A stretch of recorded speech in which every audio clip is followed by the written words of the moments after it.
Early one Wednesday morning, September 29, 1982, 12-year-old Mary Kellerman woke up with a sore throat and a runny nose. After telling her parents she wasn't feeling well, they gave her a single capsule of extra-strength Tylenol, having no idea that it had been laced with a deadly poison. A few minutes later, Mary's father heard a dull thud in the bathroom. When he went to check on his daughter, he was shocked to find that she had fallen to the floor and was staring off into space with her pupils dilated. Though her parents rushed Mary to the hospital immediately, she was dead by 9:56 a.m. Doctors would first attribute her death to a freak heart attack, but before long, it would become clear that something more frightening and sinister was afoot in the Chicago area. That same day, 6 more people, Adam Janus, Mary Reiner, Stanley Janus, Teresa Janus, Mary McFarland, and Paula Prince, would swallow cyanide-laced capsules and quickly succumb to their deadly effects. Yet because these young, vibrant, otherwise healthy victims were all rushed to area hospitals with similar critical symptoms, doctors quickly realized that their plight was unlikely to be coincidental. After Stanley and his wife Teresa Janus ended up in the hospital just a few hours after Stanley's brother Adam had been admitted, a quick-thinking nurse, Helen Jensen, realized that there must be a link between the 3 admissions because they all shared similar symptoms.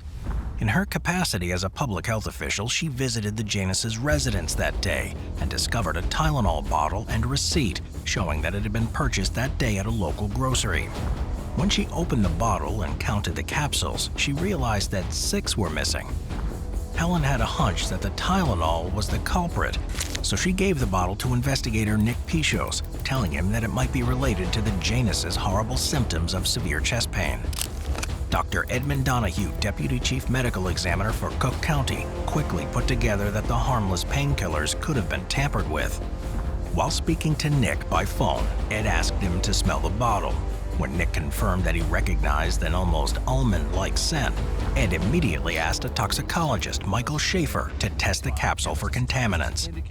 Within hours, Schaefer's team had discovered that 4 of the 44 capsules left in the Janus' bottle were filled with nearly 3 times the fatal amount of cyanide per dose. Chicago doctors, health officers, and law enforcement officials sounded the alarm immediately and held a press conference warning the public to throw out their Tylenol or risk deadly consequences. As officials were linking the deaths of Mary Kellerman and the Janus family members, Mary Reiner, Mary McFarland, and Paula Prince were dying. Paramedics had inventoried the Kellerman's Tylenol bottle, and investigators noticed that its lot number, MC2880, matched the lot number on the Janus' bottle, leading Tylenol's parent company, Johnson & Johnson, to issue a recall for all Tylenol from that lot on October 5th. When investigators continued to discover contaminated bottles from different lots, the company expanded the recall to cover all bottles of extra-strength capsules in the Chicago area. The Tylenol Murders were a shocking catastrophe, but had the hospital, law enforcement officials, and Johnson & Johnson not cooperated and coordinated their efforts to protect the public and behave with transparency, the frightening situation could have been much worse. As news of the tampering spread, the public was understandably terrified. Yet at least they didn't have to speculate about the cause of the danger. Since people could isolate the potential threat to their lives by checking their own medicine cabinets, they felt they had some control over the situation. Ordinarily, cyanide poisoning would be hard to detect. Though its symptoms are dramatic, doctors would likely first attribute them to events like a heart attack with underlying natural causes. Potassium cyanide is not widely used outside of industrial and metallurgical applications like gold mining and electroplating. It's not a commonly available household chemical, and its white, sugary appearance and water-soluble nature would make it difficult for a layperson to identify it on sight. Although the chemical has an unpleasantly bitter taste, this quality would be impossible to notice if the chemical salt was hidden in a capsule. It takes barely 1/8 of a teaspoon of potassium cyanide to kill someone. When a person consumes the poison, it acts quickly, causing weakness, dizziness, and confusion within minutes. A person may feel short of breath, then pass out and continue to breathe rapidly as they sink into a coma. Before long, their hearts will stop beating. As their cells stop taking in oxygen, the blood in their veins may change color and turn their skin a deep, dark bluish red as it takes on a cold, clammy feel. Cyanide targets the central nervous system, and a severe reaction includes muscle spasms that cause the spine, neck, and head to arch backwards before the victim convulses in seizures. The blank stares and dilated pupils the Chicago victim shared are characteristic of cyanide poisoning and always signal impending death. Today, when we reach for medicine in our cabinet to treat a headache or muscle pain, we rarely think twice about its safety. Our products, from pills to food, are sealed tightly with plastic for safety, and we take it for granted. In 1982, things were very different. In many ways, society was much more open, and there was a greater degree of public trust and goodwill. Unfortunately, the Tylenol killer exploited this sense of security for reasons we may never know. The aftermath of the scandal changed the world. 40 years ago, pharmaceutical manufacturers send unsealed bottles of over-the-counter medications to drug and grocery stores all over the United States. Johnson & Johnson had a strict quality assurance protocol in place to ensure the purity of their products. And a few years after the scandal, they would advertise Tylenol on television as the brand hospitals trust most. No one had ever considered that someone would be twisted enough to anonymously poison medicine to randomly destroy innocent people's lives. No one stepped up to claim responsibility for the killings, so at first investigators speculated that some at the plant, perhaps a disgruntled employee, had managed to bypass the company's security measures. They soon discovered, however, that the poisoned lots of capsules had been manufactured in two different states, Texas and Pennsylvania, that were thousands of miles apart, which indicated that the Tylenol must have been tampered with while it was on store shelves.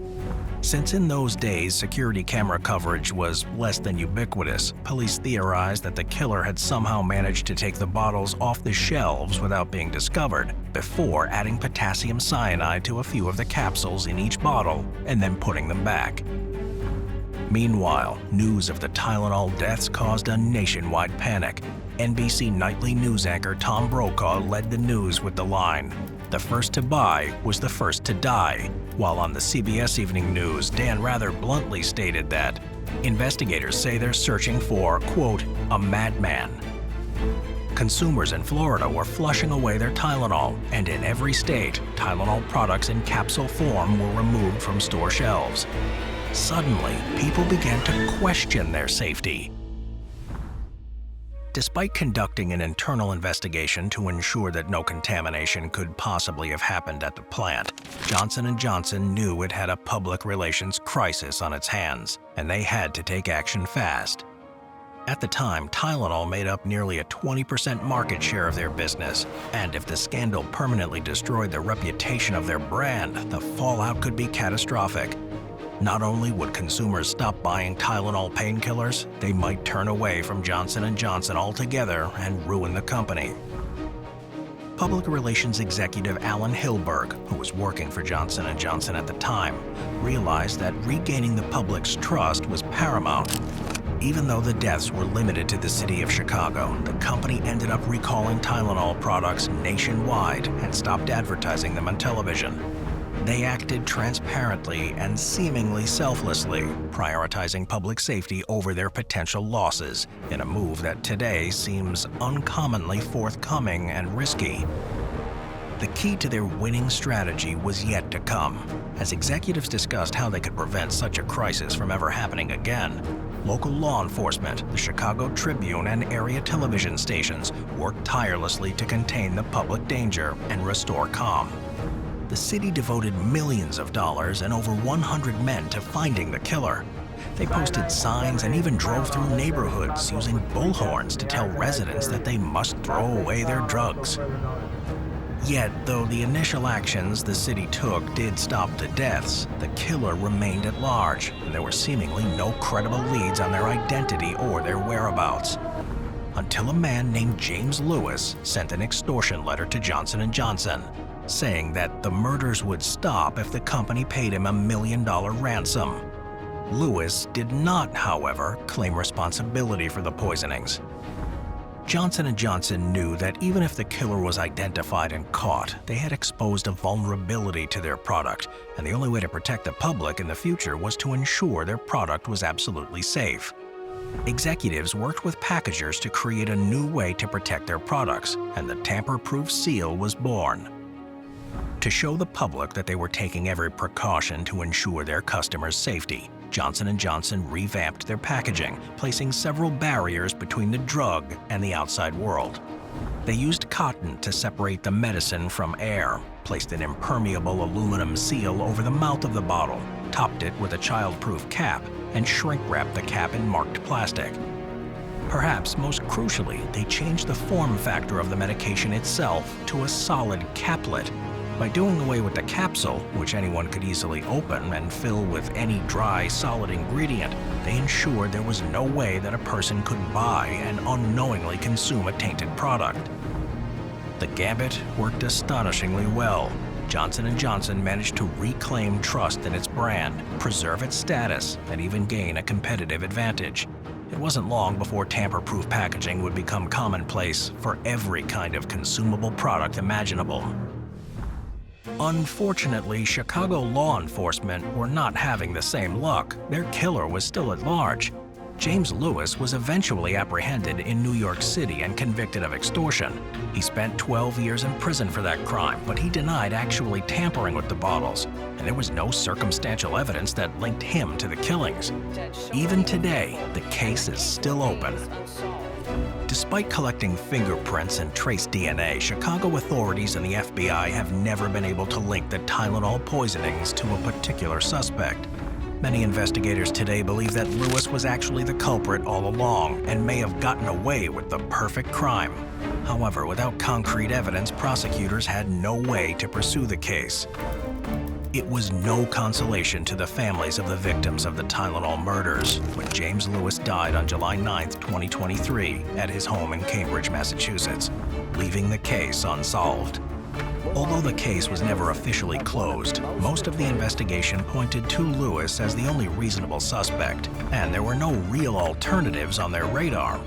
After decades, the case has gone cold, and it's likely that no one will ever know the identity of the killer for certain. Meanwhile, after 40 years, the world has moved on and things have changed. Surveillance and safety packaging are everywhere. Yet there has perhaps never been less public trust in corporations and each other. It's probably safe to say that the Tylenol murders did irreparable damage to our innocence, and that the barriers that keep us safe have also degraded our bonds of goodwill to our fellow men and women we see every day.